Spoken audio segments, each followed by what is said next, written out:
Señores, bienvenidos a Tiempos Modernos. El de Iván IV es un reinado crucial en la historia de Rusia. Expandió el reino, haciendo de él una potencia, y reforzó el poder de la monarquía frente a la resistencia de la nobleza boyarda.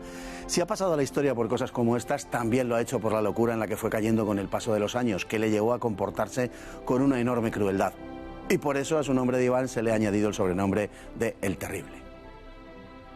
Solo tenía 3 años cuando murió su padre, Vasili III, que se había casado 2 veces, repudiando a su primera esposa, a la que amaba, por no darle hijos. Matrimonió entonces con Elena Glinskaya, desafiando a la nobleza. Culta y enérgica, a la muerte de Vasili, la reina gobernó hasta que Iván tuvo 8 años, cuando los boyardos, a los que trató con crueldad, la envenenaron. Estos, los boyardos, ignorarían al pequeño Iván mientras se intrigaban y luchaban por el poder. El reinado de Iván puede dividirse en 2 partes. La primera, que tuvo lugar hasta la muerte de su esposa en 1560. La segunda, donde se acentuó su psicopatía y se mostró como un soberano cruel y despótico, determinando a imponer su poder a toda costa. En 1547 se hizo coronar como zar de todas las Rusias, es decir, emperador. Se casó con Anastasia, hija del fundador de la familia Romanov, dinastía que gobernaría Rusia durante 3 siglos. Anastasia, que le dio 6 hijos, sería una influencia benéfica para Iván durante esa primera parte de su reinado. En los primeros meses de su reinado fueron los Glinsk, sus tíos, quienes se ocuparon de los asuntos del gobierno, pero en el verano de 1547 tuvo lugar un enorme incendio en Moscú. El incidente permitió a Iván convertir la monarquía en una especie de contrato con el pueblo, lo que aprovechó Iván para apartar a los boyardos, a quienes los rusos consideraban causantes de sus desgracias. Comenzó entonces un periodo de centralización y modernización del poder. Iván persiguió la corrupción y los delitos, mientras que, al tiempo que reforzaba la administración central, sentó las bases de un auténtico poder local en asambleas en las que los habitantes elegían a sus representantes. Creó el embrión de lo que sería un ejército permanente, que ya no dependiera de la buena voluntad de la nobleza.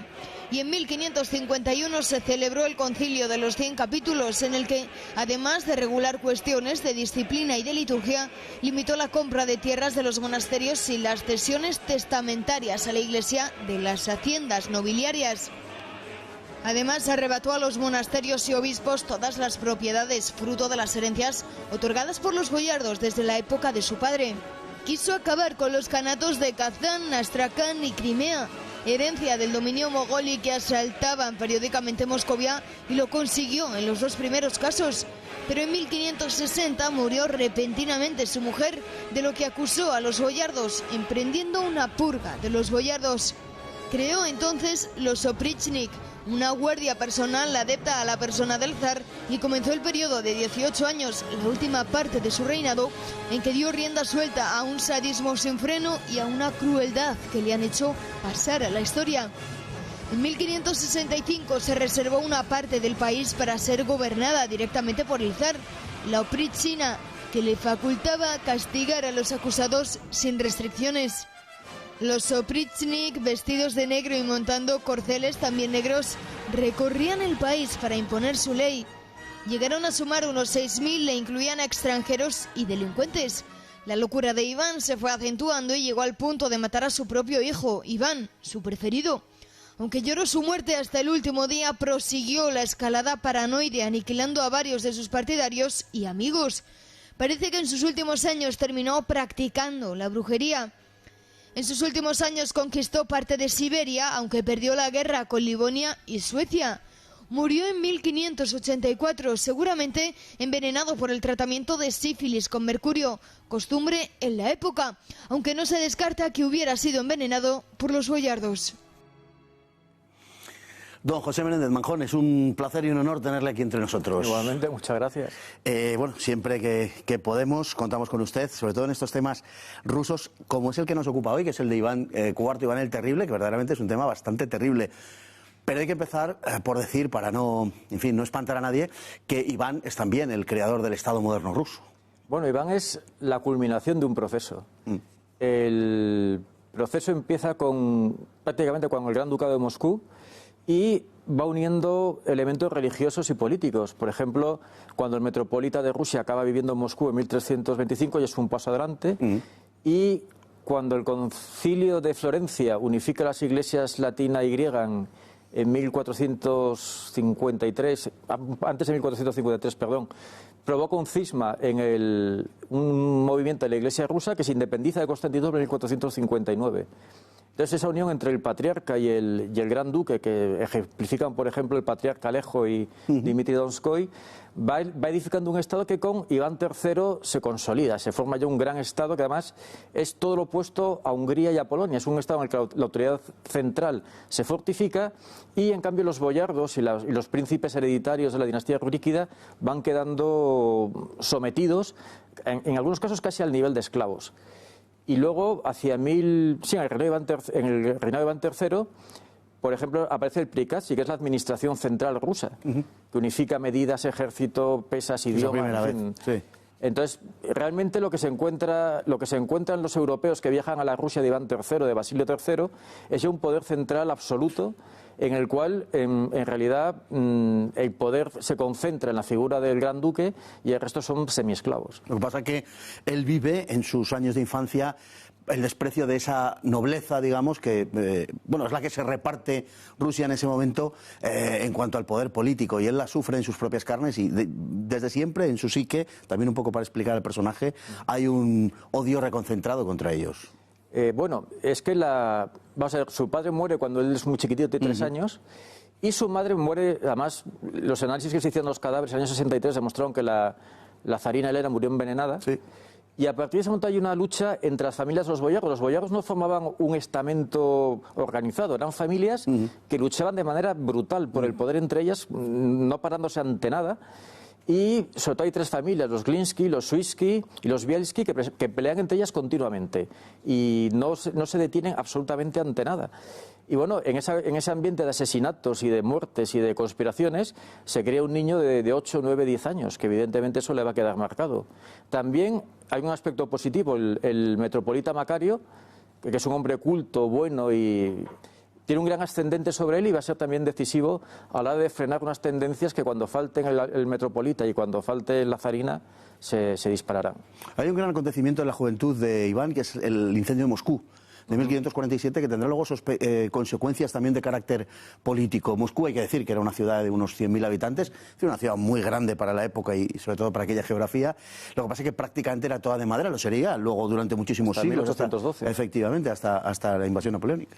Pues que el incendio fue atribuido a los Glinsky. Los Glinsky son la familia materna de Iván. Su madre, la zarina Elena, era una Glinsky. Sí. Y Yuri Glinsky, que era uno de los grandes jefes de aquella familia, fue linchado por la multitud. En las afueras de Moscú, el Palacio Kolomenskoye, que hoy todavía existe, fue sitiado por el pueblo de Moscú, que quería ejecutar a toda la familia Glinsky. De hecho, murió. Cuando hablamos de una familia de boyardos, es la familia y las 2.000 o 3.000 personas a sus servicios. Claro. Es un auténtico, casi un partido político. Bueno, los partidos de Glinsky fueron masacrados en Moscú. Y Iván se vio rodeado de toda esta gente y tuvo que pactar con ellos. Fue el final de los Glinsky y el inicio del reinado personal de Iván, que es la parte positiva de su reinado, de 1547 a 1560, bajo la tutela de Adashev, una especie de criado amigo válido del padre Silvestre y del obispo Macario y de la zarina Anastasia, pues el reinado va a ser uno de los más gloriosos de Rusia hasta 1564 prácticamente. Bueno, él intenta, a su vez, de alguna manera, fidelizar a los boyardos y meterlos en cintura. Trata de que juren a su sucesor en cuanto tiene un hijo en 1553 y los boyardos se niegan a esto, probablemente porque estaban esperando de alguna manera, para entendernos, heredar. No exactamente, es que la herencia de la minoría de Iván el Terrible fue espantosa. O sea, los años que van de la muerte de Basilio III a 1547 son de auténticas masacres entre familias de boyardos. Repito, los boyardos no eran un grupo unificado, eran familias que cada uno iba a lo suyo. Clanes Y además iban a por todas. O sea, el pueblo les odiaba precisamente por eso. Y luego ¿cómo decirlo? El estamento boyardo no existe. Entonces, lo que hace el zar es matar a unos, compensar a otros y sobre todo utilizar las rivalidades entre clanes. Y luego además había otra cuestión muy importante. En Rusia la responsabilidad nunca era individual. O sea, si alguien cometía un delito, respondía todo el rod, todo el linaje respondía de eso. Con lo cual, el papel de los boyardos tenía que estar muy... De hecho, hay conspiraciones que la propia familia de un boyardo denuncia a ese boyardo. Y luego también utilizó mucho lo que se llaman los dieti boyards, que se utilizaban a los funcionarios de origen humilde o de la nobleza más pequeña para contrapesar el poder de las familias boyardas, que no era tanto al final. A partir de la muerte de su mujer de 1560, se produce un agravamiento de su condición psicológica o psíquica, mejor. Hay quien lo atribuye al tratamiento de la sífilis, que en aquel momento se hacía con mercurio y que parece que tiene una incidencia particularmente negativa en el desarrollo de ese tipo de enfermedades, y por tanto habría sido algo quizá que estaba en él desde el principio, pero que se agudizó por este tratamiento médico. Eso, en 1963 se hizo una autopsia de los cuerpos de los huesos de la familia de los zares, y en el zar Iván no se encontró signos especiales de envenenamiento. Se encontró en su mujer, sí. En su mujer, sí. La zarina Anastasia fue envenenada y su hijo, el zar Fiodor, también fue asesinado. Fue envenenado seguramente por Boris Godunov, con lo cual da razón a la leyenda de Pushkin. Sí. Pero Iván IV lo que sufría era gravísimos dolores de espalda. Y era un hombre de gran presencia física, era muy alto y muy fuerte, corpulento, pero no se apreció, no hay señales evidentes de envenenamiento. Sí en su mujer, posiblemente sí en otras dos de sus mujeres, por lo menos. Quizá porque no era tanto un envenenamiento cuanto un maltratamiento médico, que es posible que fuera... Pero en fin, hay teoría. La verdad es que hay muy poco, como comentábamos antes, hay muy poco escrito de su mano, de Iván el Terrible, y bueno, lo que tenemos pues son retazos con lo que se ha reconstruido un poco la historia, pero es ciertamente complicada. Él se casa 8 veces. Sí. Y en realidad estaba... casarse legalmente por la Iglesia Ortodoxa se podía casar 3. 3, nada más, sí. Las otras 5 fue un poco al estilo de Enrique VIII, para buscar un heredero. Porque lo cierto es que también las mujeres que tuvo, excepto la zarina Anastasia, además le duraron cada vez menos. Y lo que sabemos es que bastantes de ellas fueron envenenadas, otra la mandó Garel, porque no llegó virgen al matrimonio. Sí. Entonces, claro, una convivencia muy... A mí me recuerda mucho a Enrique VIII. O sea, los Tudor ingleses, su ambiente de corte era muy parecido al de la corte de Iván el Terrible. Bueno, hay una institución que tiene una pésima fama, la Oprichnina, ¿no? La Oprichnina, sí. Y bueno, ha pasado a la historia, digamos, de una manera muy negativa. No es extraño por los procedimientos que utilizaba, pero también hay quien la valora positivamente porque se considera que evitó de alguna manera una refeudalización, una vuelta al régimen feudal, o al menos fortaleció el poder real, y en la medida en la que lo hizo frenó a los clanes boyardos. Pues que en Rusia nunca hubo feudalismo. El feudalismo necesita una institucionalización jurídica, unos estamentos con ciertos sus privilegios. Está claro, es de Europa Occidental. Efectivamente, hablamos del poder boyardo, por entendernos. Y tampoco había poder boyardo porque lo que quería, cada familia boyardo lo que quería era apoderarse del zar para ejercer desde allí su capricho. O sea, no tenían esa mentalidad de somos un grupo que vamos a actuar como tal, al revés. Sí. Y de hecho, cuando la Oprichnina se arruina hacia 1571 haciendo el ridículo en el incendio de Moscú, los boyardos no actúan contra el zar, al revés, lo apoyan. Entonces, ese sentido de los boyardos como clase, como estamento, es más bien un producto de la historiografía soviética. De hecho, los historiadores anteriores al periodo soviético, yo que sé, Platonov, Khrushchevsky o Karamzin o Solovyov, no sabía muy bien cómo interpretar, qué sentido darle, porque el reinado, desde las categorías de la posilustración, de intentar poner etiquetas a todo, Iván el Terrible nos descoloca completamente. Claro. El marxismo lo necesitaba para explicar la situación. Sí, pero cuando se ven los datos, lo que hacía Platónov, que era ver puramente los datos, lo que salía era un caos, una serie de decisiones motivadas o por la locura o por la necesidad de sobrevivir. La Oprichnina, de hecho, fue un suicidio para el Estado ruso. O sea, dividió el país en dos. Además, a las familias que estaban instaladas en la zona de la Oprichnina se las deportó de allí y se trajeron familias nuevas. O sea, medio país se vació y se volvió a llenar con miles de muertes. Ocasionó la fuga a los campos salvajes, o sea, lo que es el territorio cosaco, al Volga y a Siberia, de centenares de miles de campesinos, y se masacraron a familias enteras, más las que murieron de hambre. El resultado de la Oprichnina es que toda la zona que ocupó la Oprichnina quedó prácticamente despoblada. No, hay zonas en Tver, en Pskov, en Novgorod, o en el Valle del Oka, que tienen un 70, un 80, un 90% de despoblación. Y conocemos muy poquito porque los documentos de la Oprísnina se quemaron en 1622 en otro incendio de Moscú y desapareció aquello que estaba en la calle Arbat, hoy muy céntrica en Moscú. Bueno, dado el personaje, las dificultades de reconstrucción del personaje, ha habido muchas interpretaciones, pero dentro de las distintas interpretaciones, como digo, de unos autores y otros, y además en este tema han entrado muchos historiadores extranjeros que no sé hasta qué punto han sabido interpretar correctamente al personaje. En cualquier caso, hay algunos que lo caracterizan como más o menos un drogadicto, un alcohólico, digamos, un hombre, en fin, de pasiones muy agudas, que se dejaba arrastrar por ellas y por sus costumbres licenciosas, y hay quien, bueno, pues lo caracteriza como una persona no tan exageradamente dependiente de estas pasiones, sí con problemas psíquicos, y además más o menos se coincide, excepto en algún caso, con que era un ávido lector y una persona para aquellas circunstancias bastante cultivada. No, era una persona muy cultivada, eso casi con toda seguridad se puede decir. Hay un pequeño problema. De Iván el Terrible no conocemos prácticamente, yo creo que ningún documento autógrafo suyo, porque las cartas seguramente las dictaba y seguramente también le leían los libros. Es difícil que él los leyera.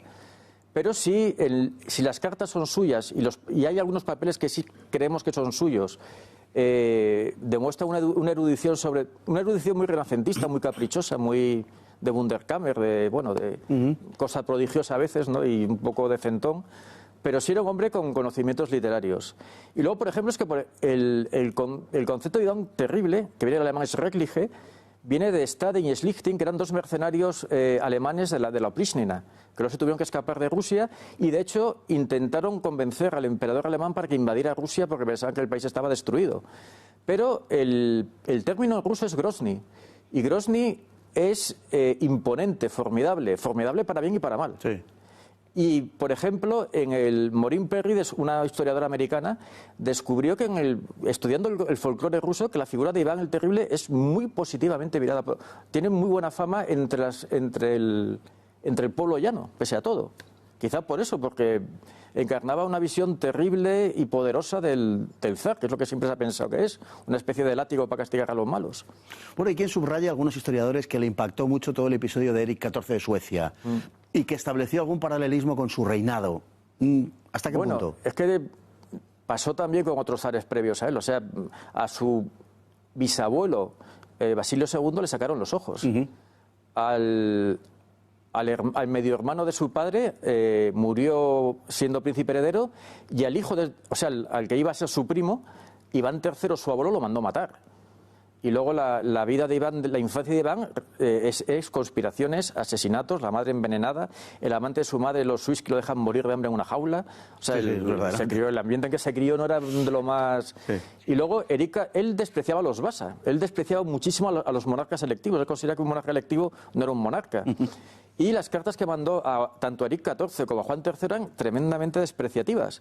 Y decía que su abuelo no era nadie, que su abuelo un tendero de Estocolmo, que le... por ejemplo, al rey Esteban Báthory de Polonia, igual lo trataba. Luego esos desprecios los pagaría. Por la guerra de Livonia, sí, el ejército ruso las pasó francamente mal. Sí. ¿De qué murió realmente? Pues no lo sabemos. Posiblemente fuera una muerte natural, quizá ayudado en los últimos instantes por Boris Godunov. Y que era experto en ayudar a morir. Era experto en ayudar a morir a la gente. No parece que se haya envenenado. Lo que es un hombre que está el famoso doctor Bomelius, la magia negra, la alquimia, que eran los encantamientos, que él creía en ellos, y además en sus documentos hay medidas tanto en contra de la magia como a favor de la magia. Por ejemplo, él utilizaba la magia contra sus enemigos, y tenía brujas y chamanas en su corte. Sí. Y, por ejemplo, hubo una conjunción astrológica que decía que los astrólogos decían que iba a morir un gran príncipe en Rusia. Entonces fue el famoso episodio de Simón Bekbulatovich, que es un tártaro al que le nombra zar de Rusia, pero no gran duque de Moscú. Sí. Él se queda como gran duque de Moscú, conserva todo el poder, pero en teoría el zar es Simón Bektulavich. Y cuando pasa el tiempo de esa conjunción astral, lo quita de medio y lo trata bastante bien. Además, curiosamente, Iván trataba muy bien a los tártaros. Era un zar bastante protártaro y, en cambio, sentía una desconfianza enfermiza hacia sus parientes de la dinastía de Rurik, a los cuales, si los podía eliminar, los eliminaba. Y hablando de desconfianzas enfermizas, Stalin hizo una valoración positiva de Iván IV, ordenó, además, nada menos que a Eisenstein, al gran cineasta soviético de la época, que hiciera una película sobre él, que al final acabó convirtiéndose un poco en el trasunto del propio Stalin, y él en sus conversaciones con los cineastas y con los libretistas, cuando en la medida en la que se ha reconstruido, claro que la conocemos solo por una de las partes, pero parece que había unos ciertos sobreentendidos en esas conversaciones. Sí, pero yo creo que la diferencia entre Stalin y Iván el Terrible es que cuando Stalin muere crea un imperio. O sea, la Unión Soviética de Stalin es la segunda potencia mundial, un poder militar incontrastable. China es un estado satélite de la Unión Soviética en ese momento. La guerra de Livonia queda atrás, están en Berlín los soviéticos. Entonces, en el aspecto de poder político, Iván el Terrible deja a Rusia hecha polvo. O sea, la Oprísnina, el perder la guerra de Livonia, el desastre demográfico que produce la acción de Iván el Terrible es muy diferente a la de Stalin. Stalin, con todas sus crueldades, el resultado final es un imperio.